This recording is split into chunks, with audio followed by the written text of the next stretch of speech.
Hello friends, welcome to JD Rainbow Star में आप सभी का स्वागत है। आज हम जेवीटी टैट नवंबर 2020 का मैथमेटिक्स पार्ट फर्स्ट करेंगे, जिसमें कि हमारा फर्स्ट क्वेश्चन है, यदि रीता की आय सीता की आय से 25% अधिक हो तो सीता की आय रीता की आय से कितने प्रतिशत कम है।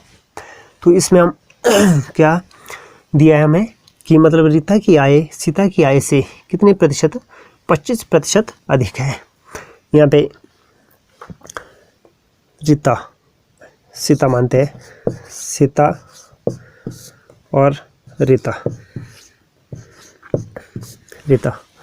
तो इसने क्या बोला है कि मतलब रीता की आय सीता की आय से कितने 25% अधिक है। कितने 25% अधिक है। तो 25% को हम कैसे लिखेंगे, 1/4 लिख सकते हैं। तो जो 25% है ये प्रतिशत में दिया गया और हम इसको रुपए में लिखेंगे। अगर ये मान लो कि हम 4 रुपये मानते हैं, 4 रुपये इसको सीता की आय मानते हैं, एस किसकी, सीता की आय कितनी है 4 रुपये। तो 4 रुपये का हम 25% एक बोल सकते हैं, एक होता है। 4 रुपये का 25% कितना होगा, एक होगा। और यह बोला है इसने कि मतलब अगर मान लो कि 4 रुपये सीता की आय है तो इसका 25% अधिक है। किसकी आय, अगर 1 रुपये 4 रुपये में का 25% एक है तो मतलब इन्होंने बोला कि 4 रुपये सीता की आय है और 1 रुपये क्या है, 1 रुपये 25% हो गया। और इससे 25% मतलब एक ज़्यादा 5 हो गया। अगर 4 रुपये सीता की आय है तो 25% एक ज़्यादा है तो 5 रुपये हो गया। और मान लो कि हम लिख सकते हैं सीता की 4 रुपये है और रीता की 5 रुपये। 5 रुपये मतलब 25% है, 4 से 25% हो गया एक्स्ट्रा। तो हम कैसे लिख सकते हैं, इस तरह से। तो यहाँ क्या बोला है, सीता की आय रीता की आय से कितने प्रतिशत कम है। तो जो ये रीता है, रीता की आय से कितने प्रतिशत कम है, इसकी कितने प्रतिशत कम है, 1% कम है। अगर ये क्या है, 1 रुपये कम है, ये रुपये में दिया है और प्रतिशत को हमने रुपये में कन्वर्ट किया था। तो 4 रुपये और 5 रुपये में से 1 रुपये कम है। तो हम प्रतिशत में कन्वर्ट करेंगे। एक किसकी आय से, रीता की आय से, यहाँ बताया ना से, किसकी आय से, रीता की आय से। तो 5 गुणा 100 काटो, कितना आएगा 20%। ये क्या है हमारा आंसर, डी ऑप्शन हमारा सही होगा।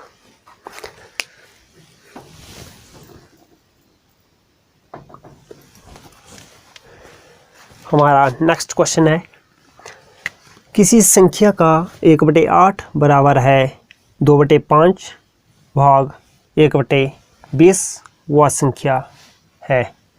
अगर मान लो क्या बोला, किसी संख्या का, अगर मान लो कि x का 1/8 बराबर है कितना, 2/5 भाग 1/20। ये बोला गया हमें क्वेश्चन में कि वह संख्या क्या है। ऑप्शन में दिए गए हैं 4, 60 और 64 और 36। तो हम इसको सॉल्व करते हैं। जैसे कि x को लिख सकते हैं हम x/8 लिख सकते हैं। फिर क्या है 2/5, फिर भाग है, भाग को गुणा में लिखेंगे तो गुणा होगी तो 20/1 लिखेंगे। और अब हम क्या करेंगे, इसको काटेंगे, 5 × 5 5 × 20, 4 आ गया। तो इसको कैसे लिख सकते हैं हम, x/8 8 लिख सकते हैं।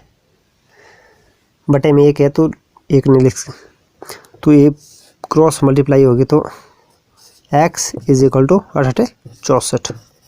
ये क्या है हमारा आंसर होगा, हमारा आंसर सी सही होगा।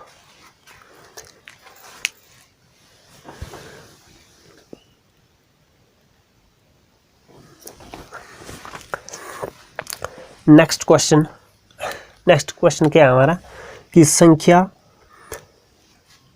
जो हमारी दी गई है कि 24, 96 और 36 निम्न में से किससे पूर्णतः विभाज्य है। इसमें क्या दिया है, जो विभाज्यता का नियम है वो लगेगा। इससे हमें कैसे निकाल सकते हैं, अगर मान लो कि हमें बोला है कि मतलब यहाँ पे ऑप्शन दिया गया है 2, 3, 4, क्या ये ऑप्शन से भाग हो रही है, या फिर 5, 2 या 3 से, या फिर 2, 3 और 11 से, 3, 4 या 9 से, इनमें से किससे भाग हो जाएगी। हमें सबसे पहले क्या है, विभाज्यता का नियम पता होना चाहिए। विभाज्यता के नियम से हम क्या पता लगाएंगे, मैं अगर निकालना चाहूँ तो कैसे निकाल सकता है, ये 2 से जाएगा क्योंकि लास्ट डिजिट क्या है 6 है, और 2 का विभाज्यता का नियम क्या है, 2 का विभाज्यता का नियम है कि जिसके अंत में, जिस संख्या के अंतिम अंक या 0 होना चाहिए या फिर कोई सम संख्या होनी चाहिए, सम संख्या होनी चाहिए। और 3 का जिस संख्या के अंकों का योग, संख्या के अंकों का योग 3 से भागो, 3 से भागो हो, वो क्या होता है, पूरा पूरा हम अंकों का योग करते हैं। इसमें 2 जमा 4 6, 6 जमा 9 15, 15 जमा 6 21, 21 जमा 3 24, 24 और 6 30, क्या हमारा 30 3 से भाग है, हाँ पूरा जा रहा है, तो हमारी ये संख्या ये दूसरा 3 से पूरी भाग होगी। इसके बाद हम 4 से देखते हैं। 4 से देखेंगे तो 4 से क्या है, जिस संख्या के अंतिम 2 अंक, अंतिम 2 अंक 4 से भागो, 4 से क्या भागो, वो तो पूरी संख्या 4 से भागोगी। इसके अंतिम अंक क्या है 36 है, 36 देख अंतिम 4 से भाग है कितना, 9 चौके 36, तो मतलब ये भी हमारी क्या है, हमारा फर्स्ट आंसर क्या होगा, सही होगा। ऑप्शन के माध्यम से भी कर सकते हैं, भाग देंगे तो टाइम ज़्यादा लगेगा। अगर ये फॉर्मूले विभाज्यता का नियम अगर पता हो तो हम काफ़ी आसानी से सॉल्व कर सकते हैं। तो इसी तरह हम विभाज्यता के नियम के अनुसार निकाल सकते हैं।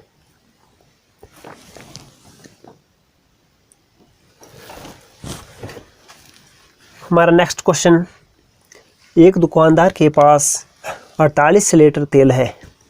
एक दुकानदार के पास 48 लीटर तेल है, वह इस तेल में से एक 5/8वां भाग एक परिवार को तथा 3 लीटर दूसरे परिवार को दे देता है, तो शेष तेल में से वह कितने लीटर तेल मिलाए। शेष तेल है में से कितना लीटर तेल मिलाए कि वह कितना 20 लीटर बन जाए। अगर यहाँ पे क्या बोला है, एक दुकानदार है, मान लो कि ये क्या है, एक दुकानदार है, इसके पास कितना है 20 लीटर, मतलब 48 लीटर क्या है तेल है। तो इसने क्या बोला कि मतलब वह इस तेल का, किसका 48 लीटर तेल का कितना 5/8वां भाग एक परिवार को देते हैं। ये क्या है, एक परिवार है। अगर मान लो कि ये क्या है, एक परिवार है,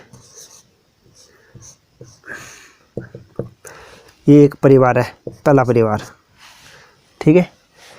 इसको कितना दिया, इस तेल का कितना 48 का, ऊपर ऐसे लिखते हैं 48 का कितना 5/8वां भाग दे देते हैं। तो मतलब कितना लीटर, लीटर में बदलेगा हम, तो 6 5 के 30 लीटर दिए देता है। 48 में से कितना 30 लीटर दे दिया पहले परिवार को। और हमारे पास दूसरा परिवार, ये हमारा दूसरा परिवार है, ये क्या है, हमारा दूसरा परिवार है, ये हमारा दूसरा परिवार, ये क्या दूसरा परिवार। फिर क्या बोला इसने, तथा 3 लीटर देख वह इस तेल का 5/8 भाग एक परिवार को तथा 3 लीटर दूसरे परिवार को देता है। दूसरा जो हमारा परिवार है उसको कितना देते हैं, 3 लीटर, 3 लीटर तेल दे देता है। तो शेष तेल में से वह कितना लीटर तेल मिलाए कि वह 20 लीटर बन जाए। इसमें क्या है, सबसे पहले तो हम इसको काउंट करेंगे कि कितना हो गया, ये कितना लीटर बांट दिया इसने 48 में से। 30 तो पहले परिवार को दिया और 3 लीटर दूसरे परिवार को दिया, तो कितना बना 33 लीटर 33 लीटर टोटल दे दिया। और इनमें से अब शेष तेल कितना बचा, ये इसने बोला कि अब शेष तेल में से वह कितना तेल मिलाए कि कितना लीटर तेल मिलाए कि वह 20 लीटर बन जाए। अब हमें सबसे पहले तो पता होना चाहिए कि शेष तेल है, शेष तेल कितना बचा हमारे पास, 48 माइनस 33 कितना बचा 15 लीटर, 15 लीटर बच गया। तो 15 लीटर है तो हमारे पास शेष तेल कितना बचा 15 लीटर। इसने बोला कि कितने लीटर तेल मिलाए शेष तेल में कि 20 लीटर बन जाए। हमें कितना 20 लीटर, 20 माइनस 15 5 लीटर मिलाए। 5 लीटर अगर हम 15 लीटर जो शेष तेल है हमारा 15 में 5 लीटर मिलाए तो कितना 20 लीटर बन जाएगा। तो हमारा आंसर क्या है 5 लीटर मिलाना, तो बी ऑप्शन हमारा सही है 5 लीटर।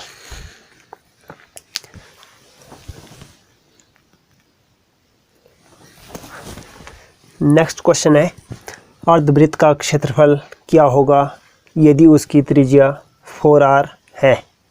तो हम क्या है यहाँ पे बोला है इसने कि अर्धवृत्त का क्षेत्रफल, अगर मान लो कि ये क्या है हमारा अर्धवृत्त, अगर मान लो कि इसका क्या है क्षेत्रफल पूछा है, क्या पूछा है इसका क्षेत्रफल, एरिया कितना है, अर्धवृत्त का एरिया कितना होता है इसका। अगर मान लो कि पूरे वृत्त का एरिया कैसे निकाल सकते हो, इसका एरिया होता है कि πr² होता है। तो हम अर्धवृत्त का कैसे निकालेंगे, πr²/2 आद करेंगे पूरे क्षेत्रफल का, वृत्त के क्षेत्रफल का, और अर्धवृत्त के क्षेत्रफल का कितना है πr²। तो हम क्या करेंगे, जो एरिया हमारा कितना πr² अर्धवृत्त का तो बटे 2, इसको हम कैसे रख सकते हैं, जो पाई है पाई का वैसे लिखेंगे, जो r कितने दिया है हमारे 4r², इसको लिख सकते हैं हम ऐसे लिख सकते हैं कितना, अगर इसमें ऐसे लिखते हैं बटे 2, तो इसको कैसे लिख सकते हैं, जैसे हमारा ऑप्शन में दिया है πr² हमारा सेम रहेगा। जो हमारा क्या है पाई जो 4 है, इसको कैसे लिख सकते हैं 4 चौके 16 r²। फिर क्या बटे 2। इसको हम इस तरह से लिखेंगे, 16 पहले लिखते हैं पाई 8, ऐसे 8 से जाएगा, फिर क्या होगा 8 पाई r स्क्वायर। ये क्या हमारा आंसर होगा ऑप्शन सी सही।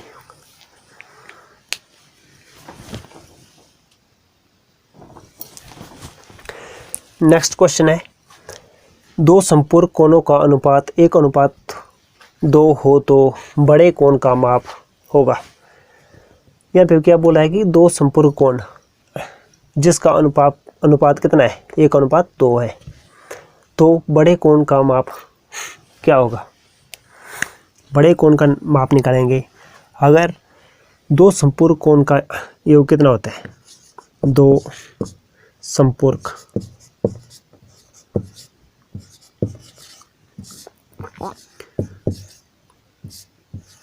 कोण का योग, दो संपूर्ण कोण का योग होता है 180 डिग्री। 180 डिग्री होती है।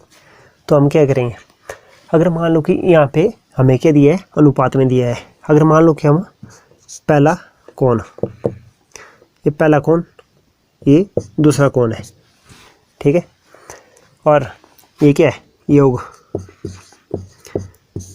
जो हमारे दो संपूर्ण कोणों का योग कितना है हमें दिया नहीं है।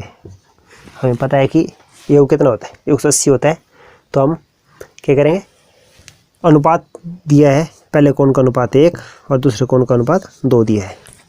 तो अब हम इसको किस तरह से कर सकते हैं, यहाँ पे योग दिया है तो हम क्या करेंगे, इसका योग निकालेंगे। तो कितना है, इसका योग कितना है 3 होगा। 3 ये 3 है, जो 1:2 है, इनका योग कितना है 3 है, जबकि दो संपूर्ण कोणों का योग कितना है 180 है। तो ये 3 से कितना ज़्यादा है, कितना गुना है,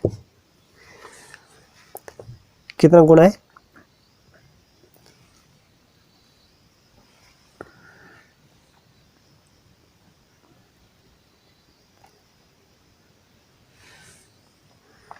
6 या 18, 60 गुना डिग्री में, कितनी डिग्री में बाद में कितना गुना ज़्यादा है, 60 गुना ज़्यादा है, 60 गुना ज़्यादा है। तो अब हम क्या देखेंगे, जो हमारा पहला कोण है, जो ये अनुपात में दिए है, और ये इससे कितना गुना होगा, वो 60, पहला कोण हमारा 60 डिग्री होगा। और अब दूसरा कोण निकालेंगे, ये कितना गुना होगा 60, दूसरा भी सेम टू सेम होगा। जैसे अगर मान लो कि 1 से 60 गुना है पहला कोण, तो दूसरा कितना है, दूसरे से अनुपात 2 से कितना गुना 60, कितना होगा हमारा दूसरा कोण 120। ये क्या हमारा, अगर इनको योग करें तो कितना होगा 180 होगा, 180 डिग्री। तो इसका मतलब हमारा सही निकले। और जो हमारा छोटा कोण सा है, छोटा कोण ये है, और बड़ा कोण ये है। तो आंसर क्या है हमारा 120, ये हमारा आंसर होगा, ऑप्शन सी सही होगा।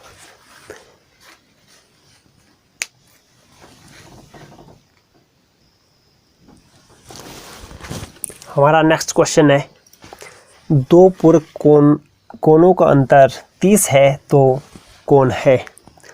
यहाँ पे बताया गया है कि मतलब अगर जो मतलब दो पूरक कोण का अंतर दिया गया है 30, और यहाँ पे बोला है कि कोण बताओ। तो यहाँ पे ऑप्शन में जैसे कि दो कोण बताने होते हैं। जैसे सबसे पहले तो हमें पता होना चाहिए कि पूरक कोण दो पूरक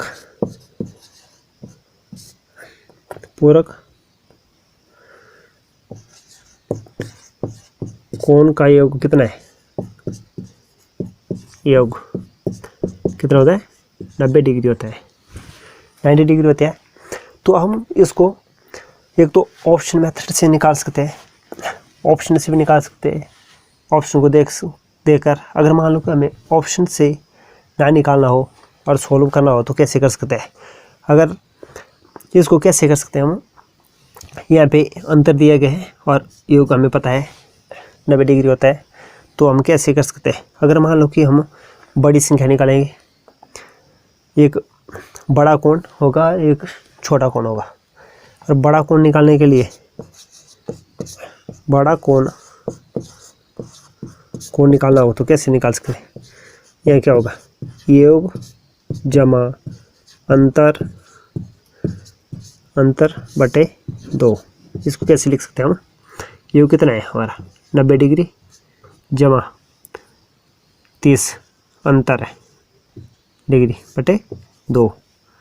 ये कैसा आएगा, 90 और 30 कितना होता है 120 बटे 2, हमारा कितना आएगा 60 डिग्री।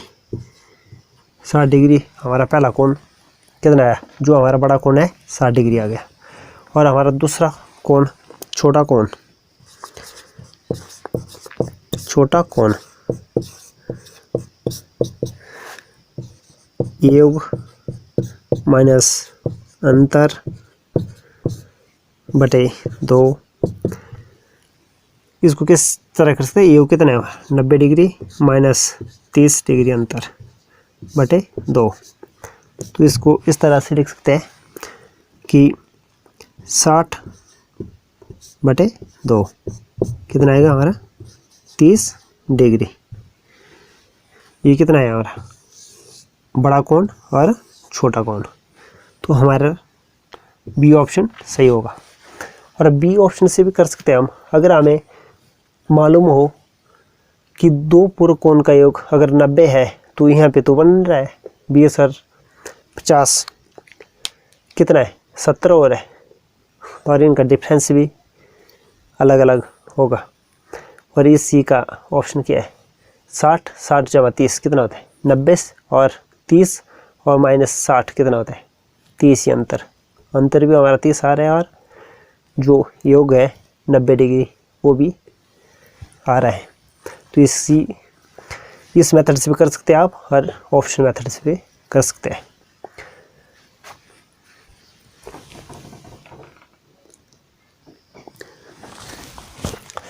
हमारा नेक्स्ट क्वेश्चन है गति। यहाँ पे चाल बताई गई है, गति मतलब चाल 72 किलोमीटर प्रति घंटे का मान, यहाँ पे आवर घंटा का मान मीटर प्रति सेकंड में क्या है। बोले पूछा गया है कि जो इसमें 72 किलोमीटर प्रति घंटा दिया गया है वो किस में मीटर प्रति सेकंड में बदलना है। तो हम सबसे पहले हमें क्या पता होना चाहिए, जो किलोमीटर है ना, जो 1 किलोमीटर है कितने मीटर के बराबर होता है, वो होता है 1000 मीटर के बराबर। तो 1000 मीटर के बराबर तो 72 किलोमीटर है, जो 72 किलोमीटर है वो कितने के बराबर होगा 1000 ये होगा। फिर उसके बाद क्या बोला है, जो 1 घंटे है ना, 1 घंटे कितने, एक जो आवर है, 1 आवर कितने सेकंड के बराबर होता है, कितने होते हैं 3600 होता है ना, 3600 सेकंड के बराबर होता है। तो हम क्या लिखेंगे, जो यहाँ पे प्रति लिखा है ना बटे में कितना 3600 सेकंड, यही क्या आएगा इसका मान। 72 किलोमीटर प्रति घंटा को कैसे लिख सकते हैं, जो 72 किलोमीटर प्रति घंटे को हम इस तरह से लिख सकते हैं। ये हमारा क्या होगा आंसर। ये क्या दिया है, किलोमीटर में दिया है, और ये क्या है प्रति सेकंड में, मीटर प्रति सेकंड में। तो हमारा कौन सा आंसर होगा 72 गुणा 1000 बटे 3600, 3600 होगा ये ऑप्शन, 3600 होगा, 1000 नहीं होगा, 3600 आंसर बी सही।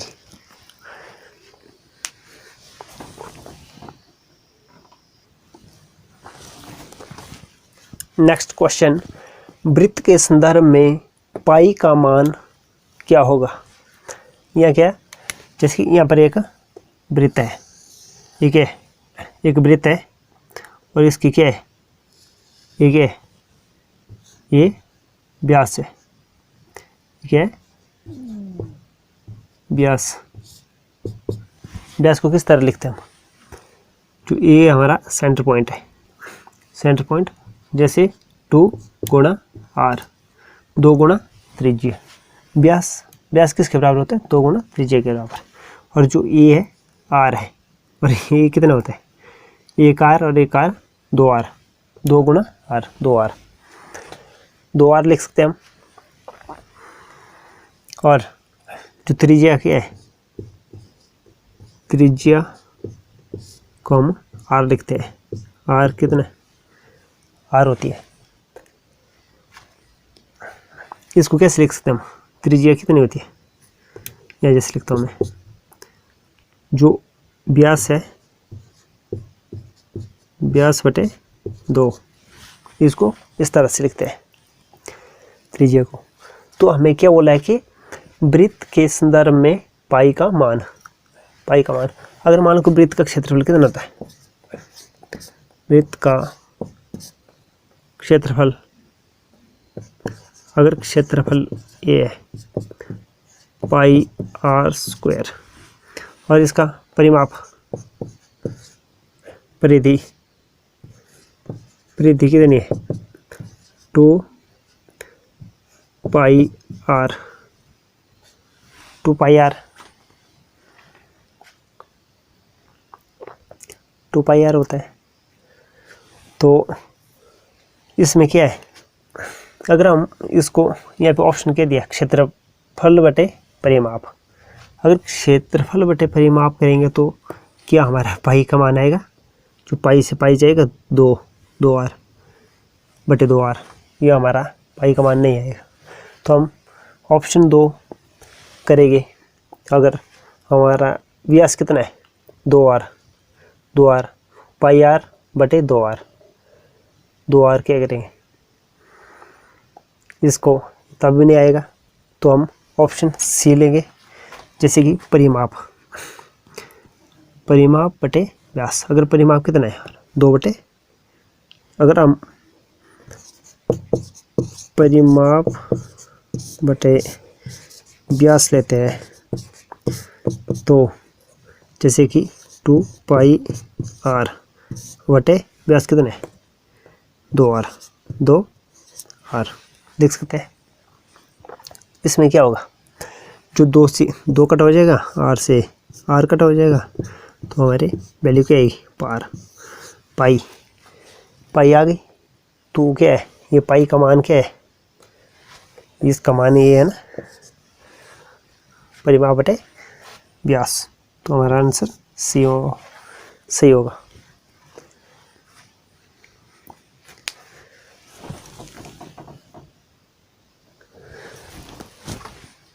नेक्स्ट क्वेश्चन है, यदि 13 स्क्वायर माइनस 5 स्क्वायर की पावर कितनी दी है, 3/2 और बराबर 6 की पावर 3 गुणा ए है, तो ए का मान क्या है।